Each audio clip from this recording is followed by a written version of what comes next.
YouTube channel newton.com पे। तो आज हम लोग वही अपना पुराना चैप्टर कैरी ऑन करेंगे जो हम लोगों ने लास्ट वीडियो में पढ़ा था। लास्ट वीडियो में हम लोग ने पढ़ लिया था electric charges, electric current, electric potential, potential difference. इन सब चीज़ों के बारे में अच्छे से पढ़ लिया था, इनकी यूनिट्स और फॉर्मूला सब कुछ हम लोगों ने पढ़ लिया था।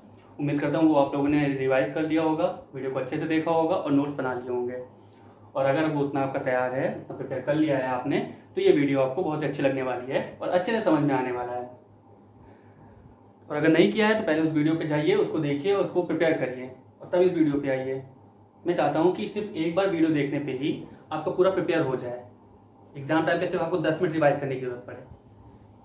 तो थोड़ा सा धैर्य रखिए, एक दो वीडियो पूरा चैप्टर हो जाने दीजिए, उसके बाद एनालाइज करिए कि आपको समझ आया कि नहीं आया, कितना समझ में आया, कितना फर्क पड़ा आपके नॉलेज पे। चलिए स्टार्ट करते हैं ओम्स लॉ से बिना टाइम वेस्ट किए हुए। हाँ, उससे पहले मैं आपको बता देता हूँ जरा ओम्स के बारे में। जो ओम थे, साइंटिस्ट थे जिन्होंने डिस्कवर किया ये ओम्स लॉ, इनका पूरा नाम था जॉर्ज सिमन ओम और इनका जन्म हुआ था 1789 में, कुछ 16 मार्च 1789 में इनका जन्म हुआ था। और एक बहुत ही गरीब परिवार से थे। इनके पापा मम्मी ज़्यादा पढ़े लिखे नहीं थे, मगर फिर भी उन्होंने अपने बच्चों को पढ़ाया। ये मैथ से पढ़ते थे, इन्होंने बाद में मैथ से पीएचडी भी की, लेकिन इनका इंटरेस्ट प्रैक्टिकल नॉलेज में था, ये एक्सपेरिमेंट करते रहते थे। तो मैथ्स के प्रोफेसर होने के बावजूद भी इन्होंने फिजिक्स में अपना योगदान दिया। ये जर्मनी के थे, जर्मन फिजिक्स, बहुत ही अच्छे काम किए इन्होंने। इनका सपना था बचपन से प्रोफेसर बनने का। ये अपने प्रैक्टिकल्स को लोगों तक पहुंचाना चाहते थे, जिसके लिए ये यूनिवर्सिटी में प्रोफेसर बनना चाहते थे। काफ़ी दिनों तक तो इनको लोगों ने अंडर एस्टिमेट किया, लेकिन इनका सपना पूरा हुआ। अफसोस की बात है कि इनकी मृत्यु से 2 साल पहले ही 1854 में इनकी डेथ हुई और 1852 में ये प्रोफेसर बने। चलिए, तो ये तो हो गया इनका ब्रीफ डिस्क्रिप्शन, इंट्रोडक्शन। अब उन्होंने जो बताया हमें, जो हमें सीखना है, उस पर आते हैं। Ohm's law. तो पहले डेफिनेशन क्या होती है, एग्जाम में आपको लिखना क्या है वो देख लेते हैं। ओम्स लॉ के according potential difference across the terminals of the conductor is directly proportional to the current in the conductor provided its temperature remains constant। इतनी चीज तो अच्छे समझ में आ गई होगी, मगर ये चीज जनरली बच्चे भूल जाते हैं लिखना, और ये बहुत इंपॉर्टेंट है। क्या होता है, जब भी हम किसी कंडक्टर में करंट पास कराते हैं, वोल्टेज प्रोवाइड कराते हैं, करंट पास होती है, तो ये ओम लॉ अच्छे से उसमें होल्ड करता है, इसको फॉलो करता है, मगर एक लिमिट तक फॉलो करता है। कभी अगर हमने ज़्यादा करंट पास करा दी, ज़्यादा वोल्टेज दे दिया, तो क्या होता है, जो वायर है, जो कंडक्टर है, वो हीट हो जाता है। तब वहाँ पे जाके ये लॉ फेल कर हो जाता है। तो इसलिए ये लाइन लिखना बहुत जरूरी है, provided its temperature remains constant. Okay, तो चलिए इसका मैथमेटिकल फॉर्मूला देख लेते हैं। क्या बताया, इसके अकॉर्डिंग क्या होता है, V is directly proportional to I, potential difference is directly proportional to current in any circuit. अब ये प्रोपोर्शनैलिटी का साइन हटेगा तो एक कांस्टेंट आएगा यहाँ पे। कौन सा constant? P is equal to R I। कल जब मैंने आप लोगों को एमीटर पढ़ाया था, तो मैंने उसमें आपको रेजिस्टेंस टर्म से इंट्रोड्यूस कराया था। तो वो रेजिस्टेंस यही होता है, इन्हीं के लॉ से ये टर्म रेजिस्टेंस इंट्रोड्यूस हुआ था। तो ये जो कांस्टेंट आता है, प्रोपोर्शनैलिटी कांस्टेंट R, इसको बोलते हैं रेजिस्टेंस।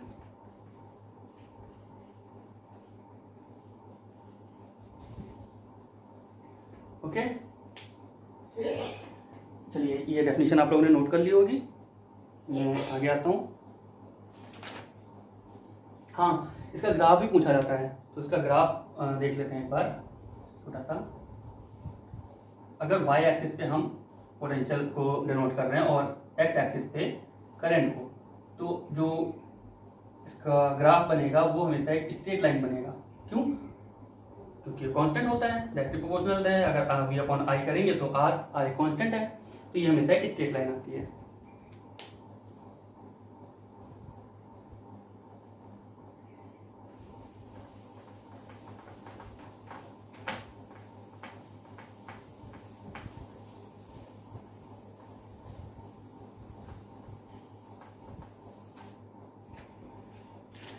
इतनी बात समझ के अब जो टर्म इंट्रोड्यूस हुआ रेजिस्टेंस, उसके बारे में सीख लेते हैं। यार ये कैसा डस्टर है, अच्छा तो मेरा कपड़ा ही है।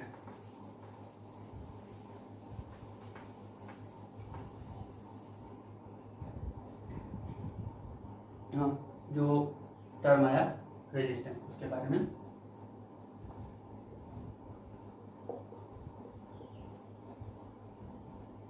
रेजिस्टेंस, तो अभी आप लोग देख लिया कि रेजिस्टेंस आया कहाँ से। अब अगर इसको डिफाइन करना हो तो क्या बोलेंगे हम लोग?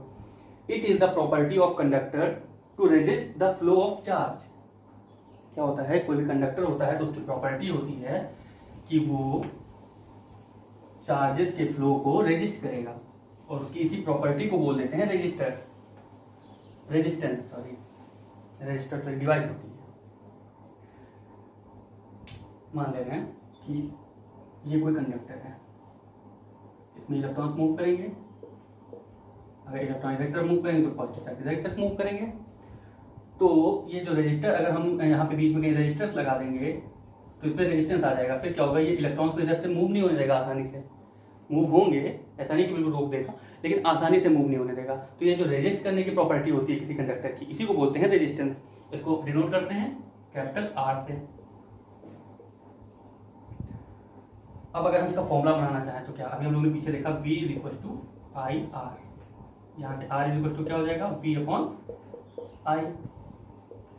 इसकी यूनिट इन साइंटिस्ट के नाम पे दी जाती है, इसकी यूनिट होती है ओम, और इसको डिनोट करते हैं, ये वाला ओम मत बनाइएगा, इसको डिनोट करते हैं, उसका सिंबल होता है ऐसा करके ओम से। ओके, इतना समझ आ गया। अब चलिए एक डेफिनेशन पूछी जाती है एग्जाम में 1 ओम की। 1 ओम क्या होता है?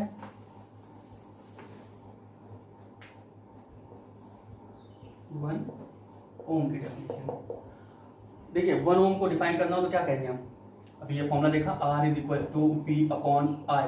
तो अगर ये 1 ओम को बताना है हमें तो हम कहेंगे अगर किसी सर्किट के टर्मिनल्स के बीच का पोटेंशियल डिफरेंस है 1 वोल्ट, वोल्टेज का यूनिट वोल्ट, और उसमें फ्लो होने वाली करंट जो है वो है 1 एम्पियर, तो जो रेजिस्टेंस होगा सर्किट का वो होगा 1 ओम। तो यहाँ से हम डिफाइन कर सकते हैं 1R = 1V/1A, मतलब 1 ओम क्या होता है? 1 ओम वो रेजिस्टेंस होता है जो जब किसी सर्किट में 1 एम्पियर की करंट फ्लो होती है, उसका वोल्टेज 1 वोल्ट होता है, उसका जो रेजिस्टेंस होगा वो होगा 1 ओम। ओके, अब ये रेजिस्टेंस किसी सर्किट का ज्यादा होता है, किसी सर्किट का कम होता है, तो ये किन चीजों पे डिपेंड करता है? Factors affecting factors on which resistance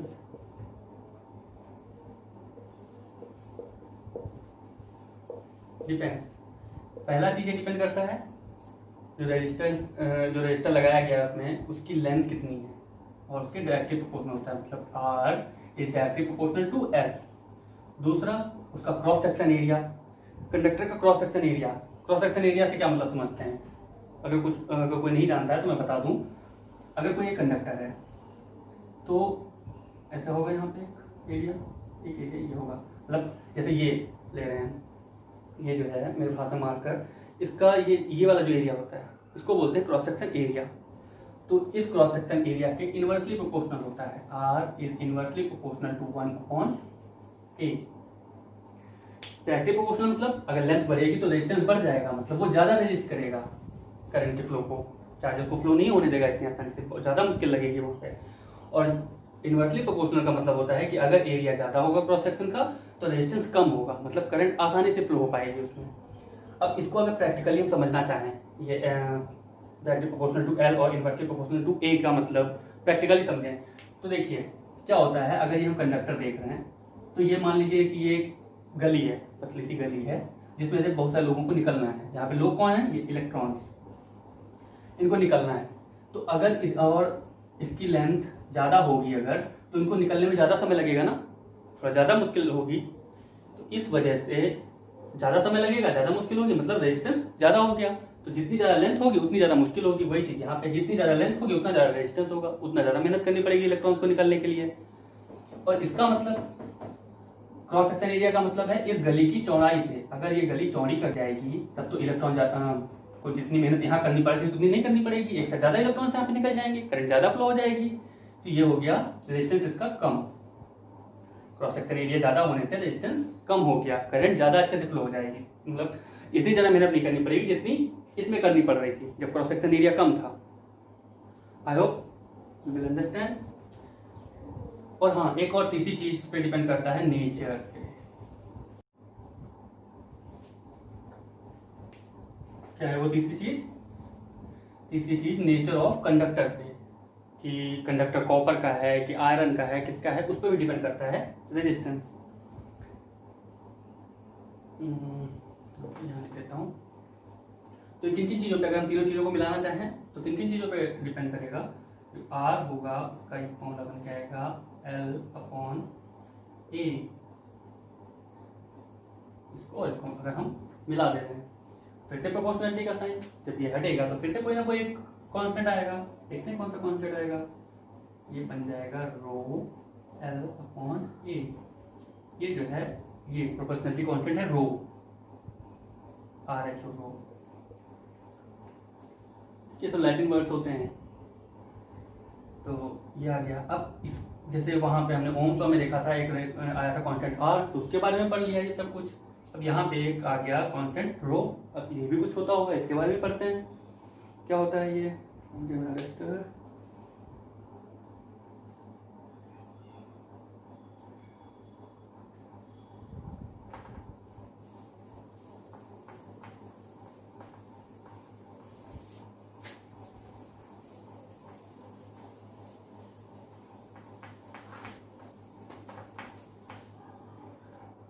हाँ, तो जो ये रो है इसको बोलते हैं रेजिस्टिविटी। क्या बोलते हैं? रेजिस्टिविटी।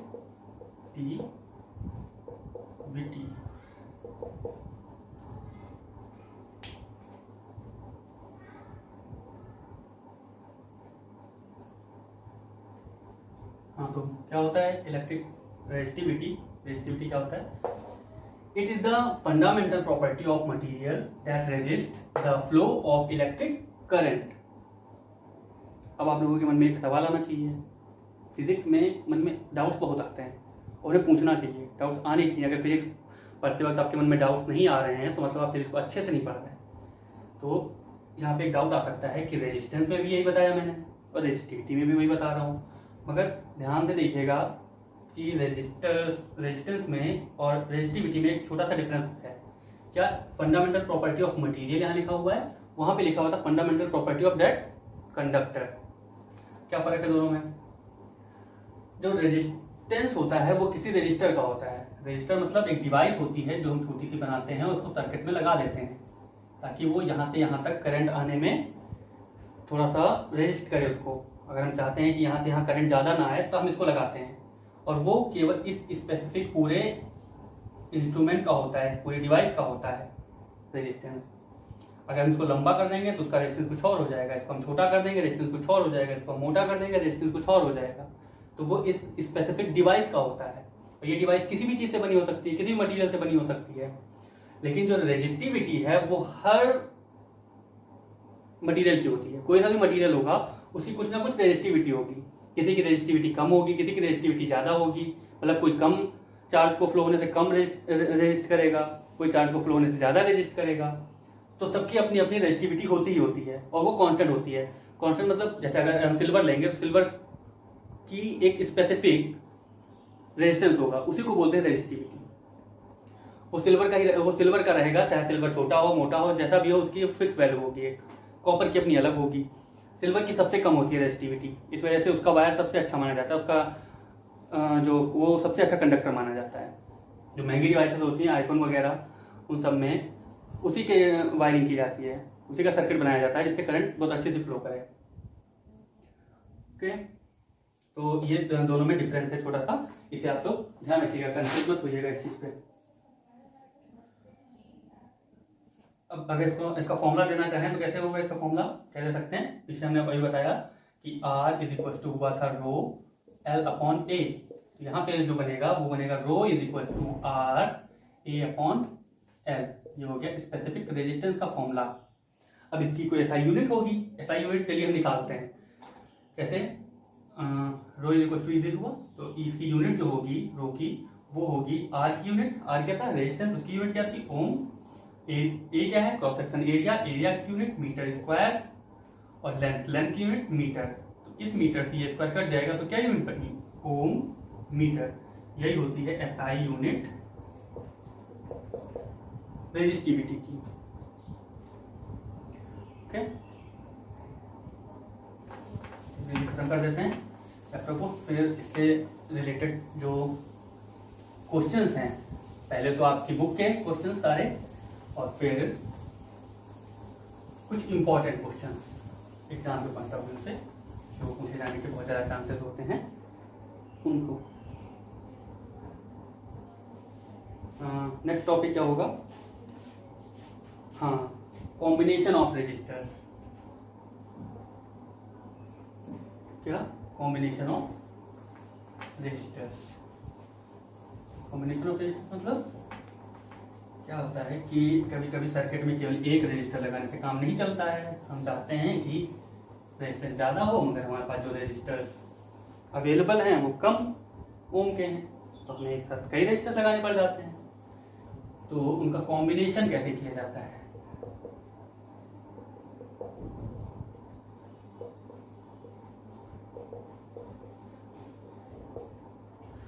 कॉम्बिनेशन दो तरीके से किया जा सकता है, या तो सीरीज में या पैरेलल में।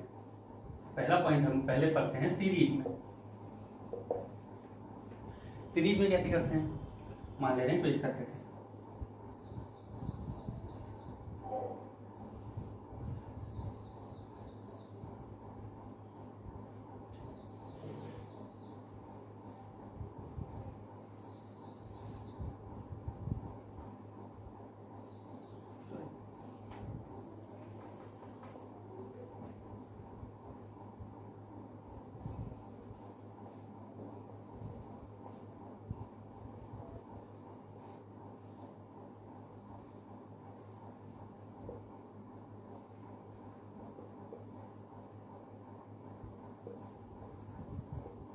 ये अब इसमें हमने तीन रेजिस्टर्स लगाए, R1, R2 और R3। तीन रेजिस्टर्स लगे हुए हैं। देखिए करंट कहाँ से शुरू होगी? यहाँ से बैटरी से करंट जाएगी पॉजिटिव टर्मिनल से एमीटर से होते हुए, और ये पहले R1 में जाएगी, फिर R2 में जाएगी, फिर R3 में जाएगी। तीनों में सेम करंट जा रही है। तो जब तीनों में करंट सेम पहुंचती है तब हम कहते हैं कि जो रेजिस्टर्स लगे हुए हैं वो सीरीज में लगे हुए हैं। इसमें करंट सब में इक्वल जाएगी, क्योंकि जो करंट यहाँ से जाएगी यहाँ से निकलेगी, वही इसमें जाएगी, फिर यहाँ से निकलेगी इसमें जाएगी, सब में सेम करंट जाएगी। मगर वोल्टेज सब में सेम नहीं होगा। पहले जो होगा, ये सबसे पहले लग गया पॉजिटिव में, तो यहाँ पे वोल्टेज सबसे ज्यादा होगा V1, फिर जो बचेगा इसको मिलेगा V2, इससे जो बचेगा वो इसको मिलेगा V3। तो करंट तो तीनों में सेम है, मगर वोल्टेज तीनों में डिफरेंस है। तो जो चीज सेम है उससे हमें मतलब नहीं है। जो चीज डिफरेंट है, ये V1, V2, V3 जो चीज डिफरेंट है तीनों के लिए रेजिस्टेंस के लिए, तो हम इसके जरिए कॉम्बिनेशन के रेजिस्टेंस का फॉर्मूला डिराइव करेंगे। तो क्या होगा? अगर देखा जाए तो जो टोटल V होगा वो कितने पार्ट में बट गया? तीन पार्ट में, V1 plus V2 plus V3। अब V इक्वल टू होता है IR, पढ़ा है ओम्स लॉ में। V1 equal to IR1।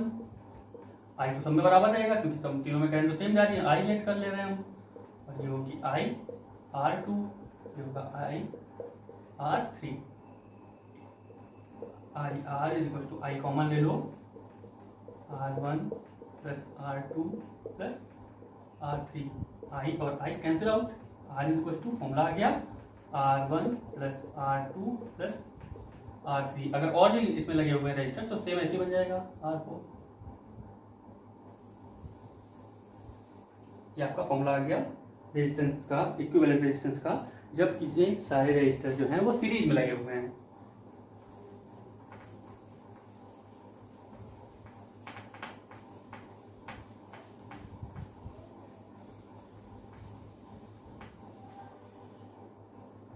अब तीनों को हम पैरेलल में लगा सकते थे।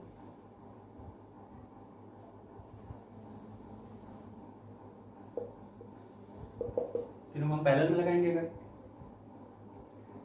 तब क्या होगा, कैसे लगा सकते हैं पैरेलल में, कैसे लगाएंगे देखिए।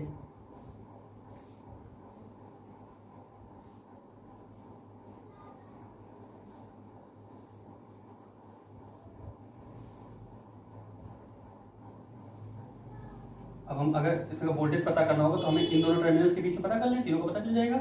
यहाँ पे हम वोल्टमीटर लगा देंगे। अब देखिए इन तीनों का वोल्टेज सेम होगा, क्योंकि देखिए ये तीनों रजिस्टर्स हैं वो सेम पॉइंट्स के बीच में है। एमीटर लगाने की इसमें जरूरत नहीं है, की लगा देते हैं, लेकिन शॉर्ट सर्किट ना हो जाए। करंट किधर जाएगी, प्लस से माइनस की तरफ, ये एरो जरूर लगाना है आपको हमेशा। अब देखिए इसमें वोल्टेज तो सेम है, तीनों में सेम जा रहा है, मगर करंट यहाँ पे आके 3 पार्ट में डिवाइड हो गई। यहाँ जाएगी I1, यहाँ जाएगी I2 और यहाँ जाएगी I3। अब इसमें करंट जो है वो अलग अलग हो गई, तो इसमें हम वोल्टेज को नहीं लेके करंट को लेके डिराइव करेंगे फॉर्मूले को। तो करंट कितनी होगी इसमें, I = I1 + I2 + I3। समझ आ रहा है ना कि ये I करंट यहाँ से गई और वही जाके 3 पार्ट में डिवाइड हुई, तीनों को मिला के उसी के बराबर होएगा I। I क्या होता है, V/R। ये क्या हो जाएगा, V/R1 + V/R2 + V/R3। यहाँ से V कॉमन ले सकते हैं, इधर क्या बचेगा, 1/R1 + 1/R2 + 1/R3। ये V कैंसिल आउट। तो फॉर्मूला क्या बन गया हम लोग का,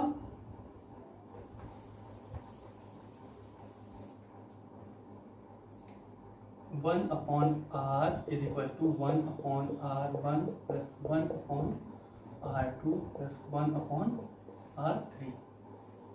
ये आ गया कॉम्बिनेशन का फॉर्मूला, रिलेटिव इक्विवेलेंट रेजिस्टेंस, जबकि सारे के सारे रेजिस्टर्स पैरेलल में लगे हुए हैं। यहाँ से हम लोग सर्किट में जैसे